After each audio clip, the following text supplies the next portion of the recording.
बाबा फरीदुद्दीन गंजे शकर के पास बंदा आ गया, उसने कहा पुराना बुखार है, जाता कोई नहीं। बाबा साहब ने कहा बिस्मिल्लाहिर्रहमानिर्रहीम कुल हुवल्लाहु अहद अल्लाहुस समद लम यलिद वलम यूलद वलम यकुल लहु कुफुवन अहद। फूंक मारी, बंदा कहता है बैठे बैठे मेरा बुखार उतर गया।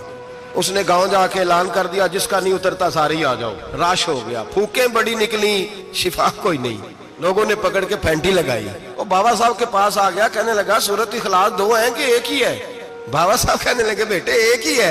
हजरत जी आप फूंक मारे तो बैठे बैठे बुखार उतर जाए, मैंने 100 दफा पढ़ी है, 100 फूके मारी है, एक का भी नहीं निकला। आप फरमाने लगे सूरत इखलास एक ही है पर मुंह भी तो फरीदुद्दीन का चाहिए ना। फरमाया मुझे अल्लाह तबारक व तआला ने तौफीक दी है, मैंने कभी गीबत नहीं की, मैंने कभी झूठ नहीं बोला, मैंने कभी हराम नहीं खाया, मैंने कभी अपनी जुबान से किसी का दिल नहीं दुखाया। फरमाया मैंने इस जुबान में ताकत पैदा की है, फिर जब कुरान का नूर आया है तो अल्लाह ने तासीर बना दी।